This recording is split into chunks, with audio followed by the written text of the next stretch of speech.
Bismillahirrahmanirrahim. Assalamu alaikum. Welcome to Newsroom. I'm your host Waqar. Today is the 28th of September 2023, and these are the stories that we'll be highlighting during the course of our show. We'll begin with the tensions between India and Canada on the murder of Mr. Nijjar on Canadian soil. He is a Canadian national, and he was murdered as accused by Justin Trudeau as well as the Canadian Foreign Minister, backed by Indian government or Indian government sources. And as a result, there has been a diplomatic row between the two countries, and both have expelled their certain diplomats, and of course India has extended that to also the visa restrictions to the Canadians who want to visit India.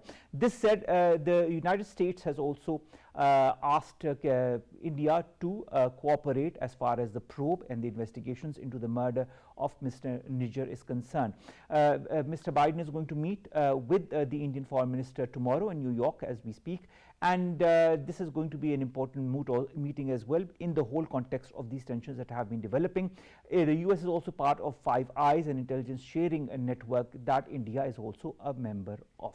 This is going to be our first segment. Our second story, ladies and gentlemen, concerns the Pakistan floods and the informal meeting that was held under the auspices of the United Nations yesterday. In fact, it was televised last night at midnight Pakistan time, in which many important leaders talked, including Mr. Antonio Guterres and Munir Akram, who is the ambassador of Pakistan at the United Nations, where they talked about the importance of helping Pakistan post the floods. The different pledges that have been committed by the United Nations and other countries have still not completely translated into action. This is going to be our second story. Then we are going to talk about an American soldier who has finally been freed from North Korea.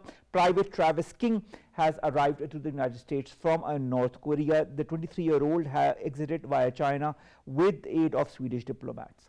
This is going to be our third story. Then we'll be talking about the United Nations that has slammed France's ban on hijab on athletes at Paris 2024. The ban against international human rights this ban is against human rights standards, sets the United Nations body, and of course we all know that Paris is going to host the Summer Olympics next year. And then finally we'll talk about the US and American and Russian astronauts who have landed back on Earth after an ISS mission.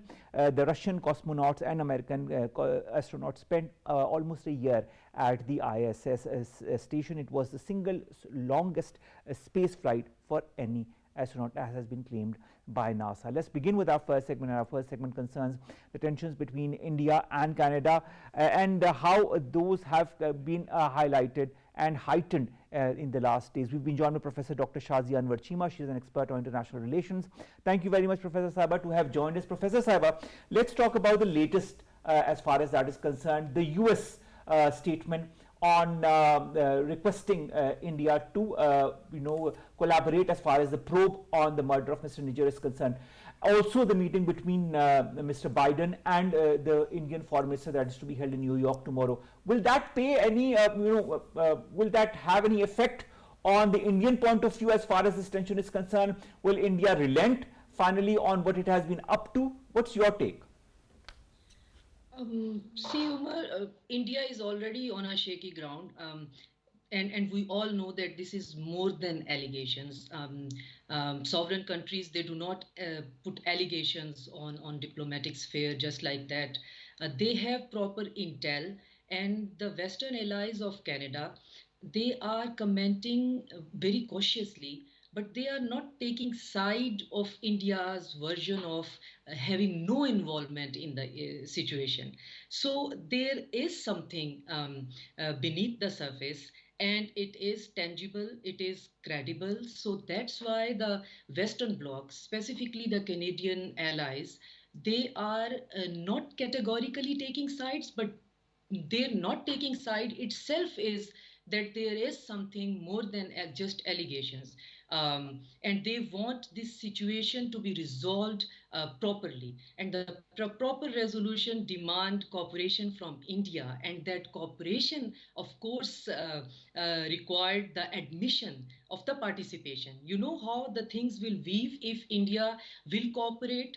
The West is asking India to cooperate, and India is yet denying that India has no involvement in the entire situation. But the Canada and its allies, they are reiterating again and again that let's put it in the proper process, and let's see how the course of action will lead to the truth. And if truth will be in the favor of India, we don't have any problem with that. But if the truth will not be in the favor of India, then specifically USA will be in a very hot spot, because recently US tries to put India, making the net security provider of the region, and India's 5 minute fame of the G20 summit. So everything is pointing toward. My point is that everything is pointing toward that these allegations are not just allegations. These are not just high school backyard where a few students are blaming each other for no reason. So they have the credible evidence. That's why they are asking India to be part of an investigation, and India has no choice just to be part of it. And if India will be part of that investigation, and we all know that what will be coming out of that, because we as a Pakistani, we are time and again saying that India is involved in cross-border state terrorism. India is sponsoring state terrorism in Balochistan, in Punjab, or Pakistani Punjab. India is sponsoring state terrorism in Kashmir. So this is our point. We are saying it like for years that India is capable of doing that. India is confident enough to do that. Now it has, India's face has turned toward the West, and let's see how the things will unfold in future. Talk of unfolding of events in the future vis-a-vis the India-Canada relations. How can you deny the fact you yourself have said that there is tangible proof on the basis of which the Canadian Prime Minister and the Canadian Foreign Minister are saying what they are saying? Why would they say things otherwise had they not had tangible proof in that regard? But this said, what happens if that tangible proof is actually accepted by India, and if it is not accepted by India, if it is accepted by the other members of the West? Is that not going to create a further tension between the West and the East, between the European Union and between NATO, of which Canada is part as well? Because we all know the European Union has a certain slant towards India as we speak. Of course, it will create further tensions, and it will be more or less between the tension between global North and South instead of being West and East. And India being a partner of the global South and North, both will be in a very hot spot. If India decided to be part of that interrogation, and B, if India decided not to be part of that investigation.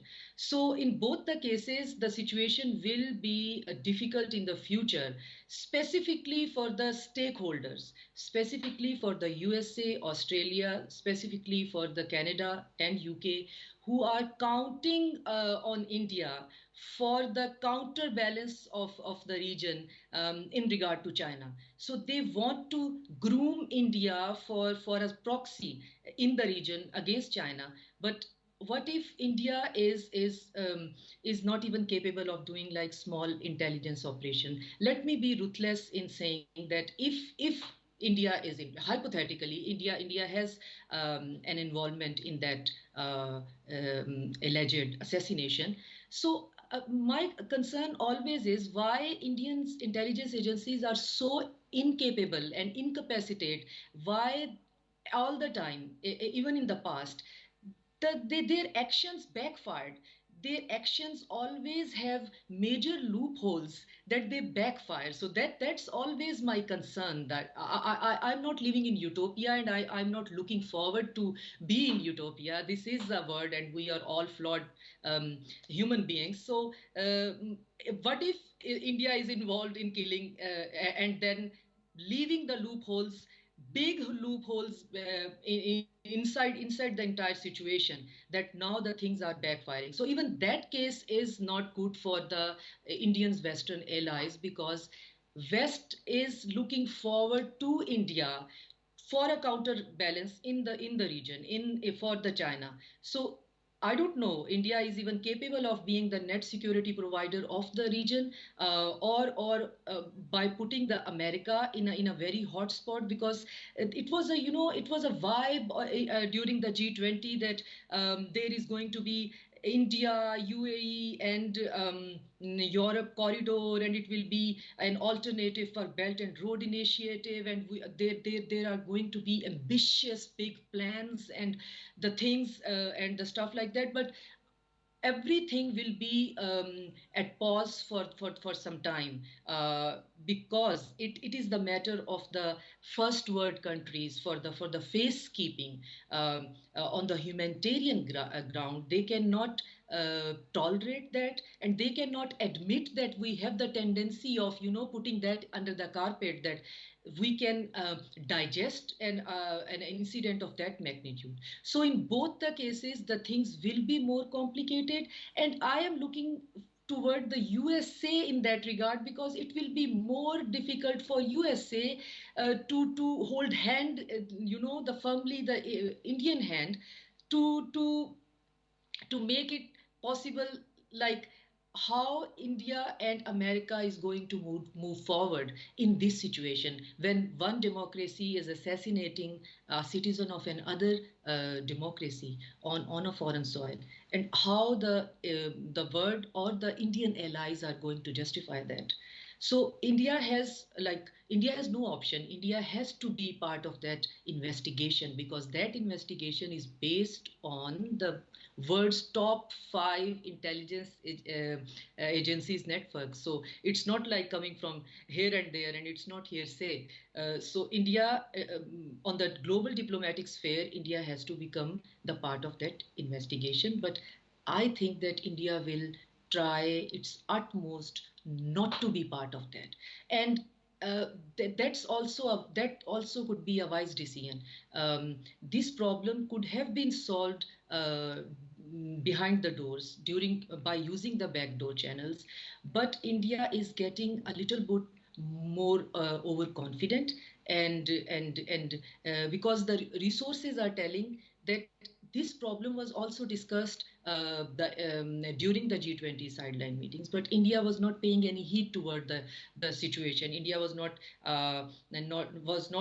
willing to cooperate. That's why Justin Trudeau has to come out publicly. But in my opinion, these type of situations must be handled behind the closed doors. They could be handled more peacefully. They could be handled more, because making them a media trial is always not a good idea. See how Indian media is dealing this situation, entire situation. Indian analyst and anchor person, they are practically bullying the Canadian government and the Canadian nationals and the Canada itself, and they are using the same tactics what they used to use against Pakistan, that we will enter in your house and we will pull the hand pump and we will take the hand pump back, and it might have a greater impact on the domestic politics and the domestic consumption in regard to Pakistan.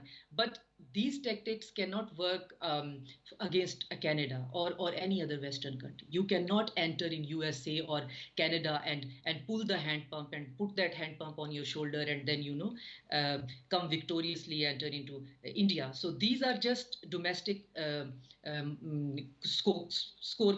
point scorings. These are just bizarre games which India used against Pakistan, and Indian media is using the same tactics while handling this case. This is much global than the Pakistani situation. In the same way that we will see and we will not cooperate, and Canada is lying, so forth and so. I don't think that the things will unfold positively in any way, because in both the cases, if India will become part of that investigation, they most likely India is going to see the truth, to feel the brunt of the truth. And if India will not decide to participate, even then the truth will be out, because it has been decided that this cannot be tolerated anymore. Thank you so very much, Professor Dr. Shazia Anwer Cheema, Sahib, expert in international relations, to have talked to us about the latest as far as the row between India and Canada is concerned. Of course, it's going to be an implication regionally. Of course, it's going to be an implication locally for Canada, for India as well, in their national politics as well. We know that the elections in India are going to happen next year. How is that going to affect, if whatever result comes as far as this investigation is concerned? A lot of question marks. I hope they will be answered very shortly. Let's come to our second segment, and that concerns climate change and this United Nations General Assembly session that was held, an informal session that was held last night. We showed it live on our PTV World screens, in which Antonio Guterres also talked, as well as Munir Akram, our ambassador to the United Nations. More in the following report.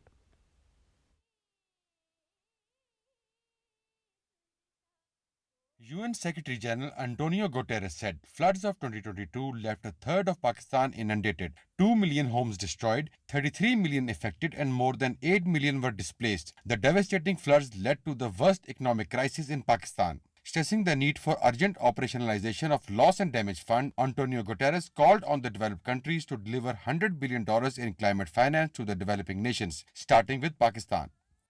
We are here for the people of Pakistan. I will never forget the climate-related carnage I saw. Lives, homes, livelihoods, schools, hospitals, all obliterated. I call on donors, on international financial institutions to make good on their commitments and put the money they have promised the 4RF on the table as soon as possible. Pakistan's permanent representative to United Nations, Ambassador Munir Akram, said implementation on the Resilient Recovery, Rehabilitation and Reconstruction Framework is underway. He said against the pledge of $10.9 billion, only 60% has been actualized. Pakistan hopes to secure international pledges and concessional finance for the timely implementation of the resilience and rehabilitation projects. Pakistan is grateful for the solidarity and support displayed by the international community.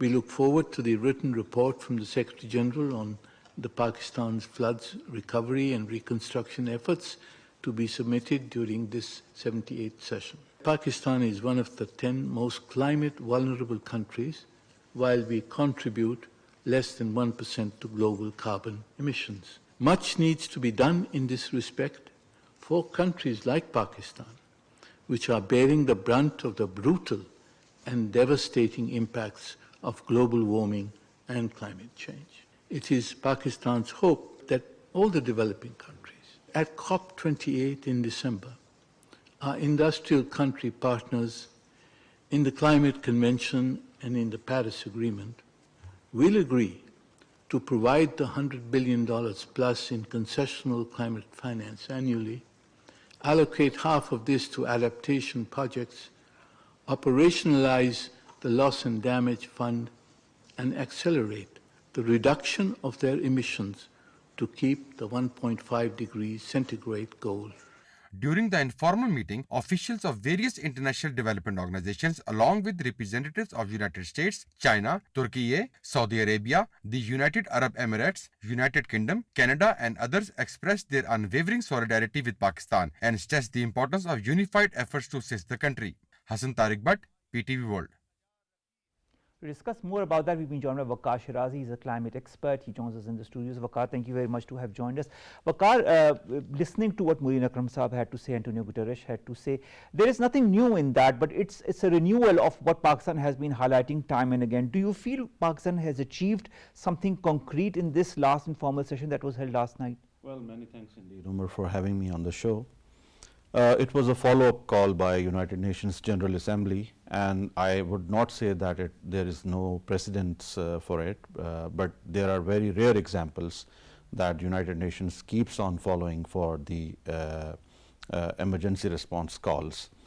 The way Mr. Munir Akram has pleaded the case, but before that, I would like to appreciate the way Mr. Antonio Guterres has pleaded Pakistan's case. Being Pakistan's advocate, he reiterated all the losses and damages that were faced by the Pakistani people with the calamity which was not because of Pakistanis or which was not because of Pakistan, but it was a climate-induced calamity in which Pakistan contributes less than 1% carbon footprint of the total global carbon footprint.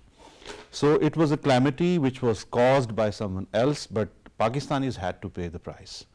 And this was the case which was pleaded by Mr. Antonio Guterres in yesterday's session. And I think that it is a very positive move which will bring more finances into Pakistan for reconstruction, rehabilitation, reliance, and rehabilitation of the affected population. Waqar, you know, there was Antonio Guterres, there was Munir Akram Saab, but there were also many other representatives from other important countries. We all remember the pledges that were made in the past at the COPs, at the Geneva Convention, but those pledges never actually, you know, translated into the commitments that had been made as far as financial help for rehabilitation and reconstruction for the flood affectees in Pakistan is concerned. Do you feel the international community is cognizant of that? Do you feel it will catch up to this, and maybe by COP28 we might see more of financial aid coming to Pakistan? Well, I would like to bring your attention to a point prior to that, that on COP27, the international community was not even ready to include the loss and damage on the agenda of the conference. And it was because of Pakistan's advocacy that the international community agreed to put loss and damages on agenda. And under loss and damages, the countries which contribute the most in carbon footprint are liable to create a global fund that will help the countries which are affected the most by the climate change, but they contribute less into the global warming. So it was because of Pakistan's diplomacy, and it was because of Pakistan that loss and damage agenda was included in COP27's conference.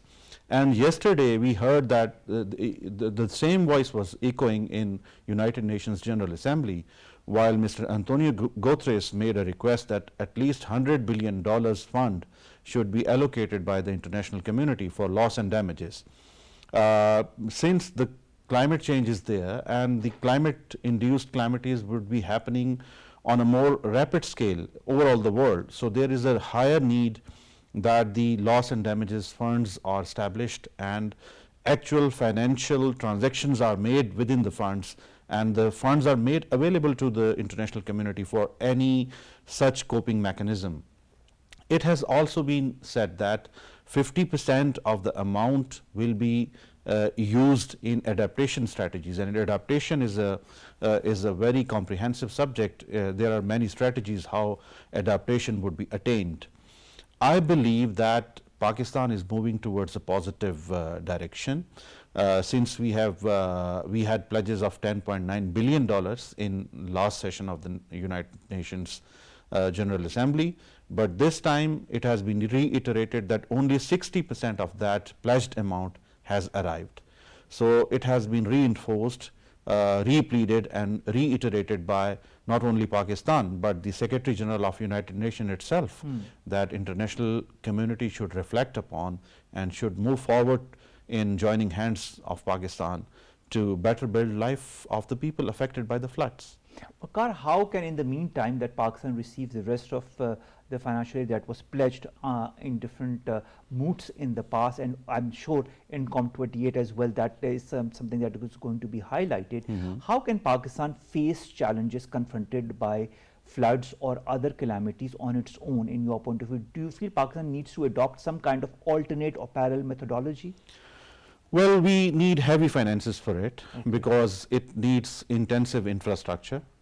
Then it needs entire planning for understanding the climate change and climate-induced possible calamities. And then it needs a comprehensive awareness campaign throughout the masses in Pakistan. All of these activities are money-induced or money-intensive activities, and we definitely need financial assistance by the international community. But there is a global financial phenomena within the globe that the international community is not paying heed towards the sufferings of the countries with low income.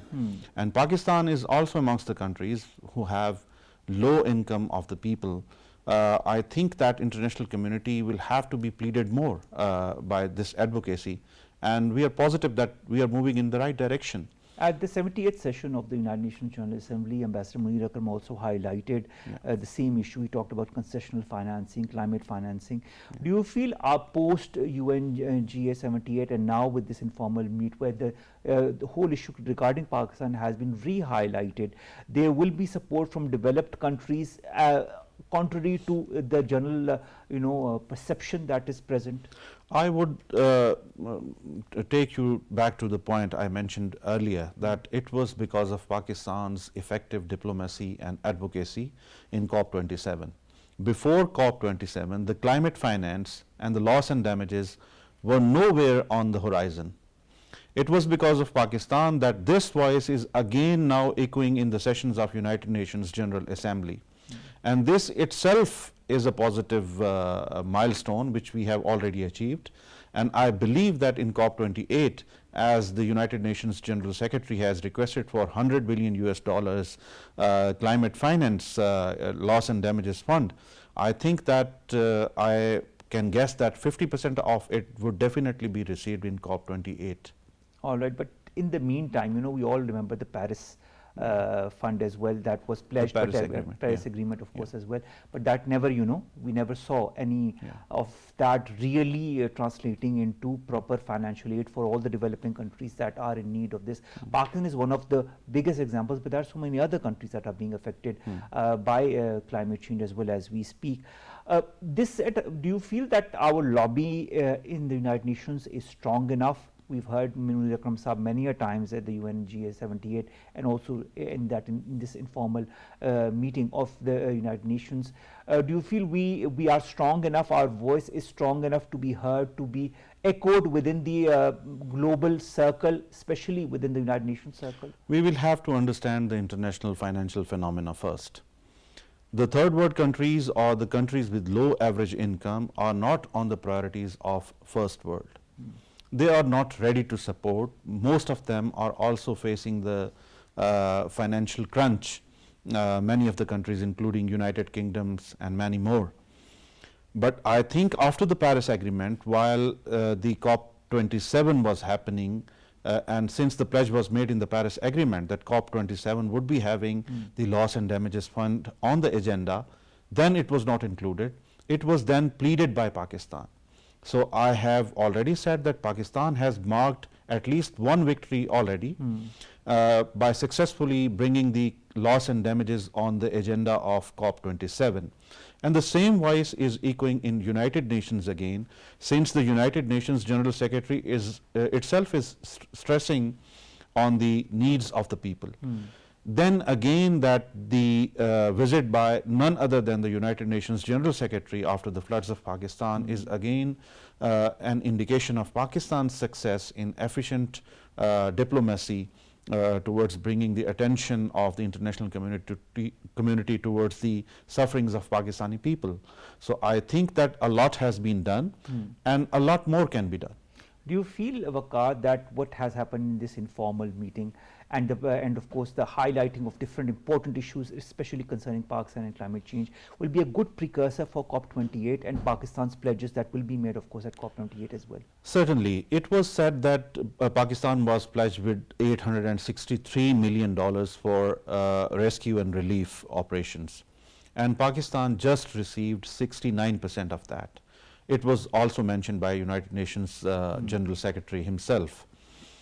Then it was said that Pakistan had pledges of $10.9 billion, out of which only 4.7 billion was received by Pakistan. 1.8 billion are in the pipeline. So it makes about 60% of the pledged amount.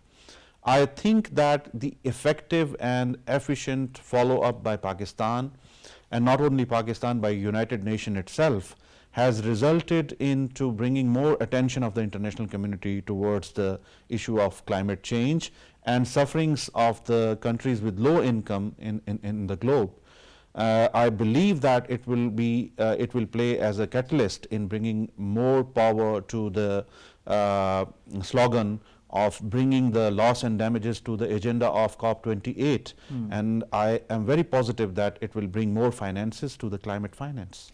Waqar, also I'd like to understand, you know, we talk a lot of climate, on climate change, about climate justice, about climate financing, about helping the developing countries that are more susceptible to the effects of climate change. But all of this is also related to carbon neutrality.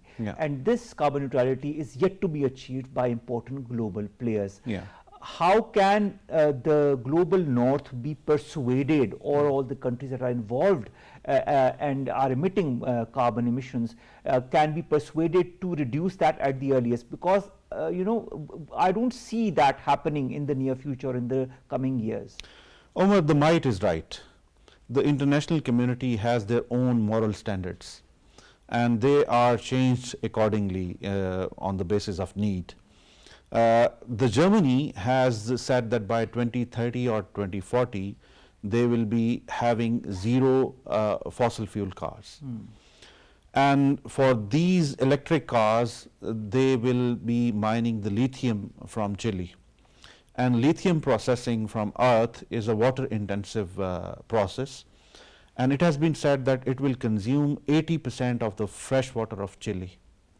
So the cost of zero carbon emission by Germany will be paid by another European country, that is Chile. So here we see that the humanitarian standards are compromised and the things are thrown under the carpet. It is just cosmetics on face of it. I seriously believe that there is a lack of commitment by the international community in actualizing the pledges of reducing the carbon emissions, since many of the efforts are not seriously observed by any of the northern countries of the globe, including US and Europe. So there is a financial and economic warfare in the world which is moving them towards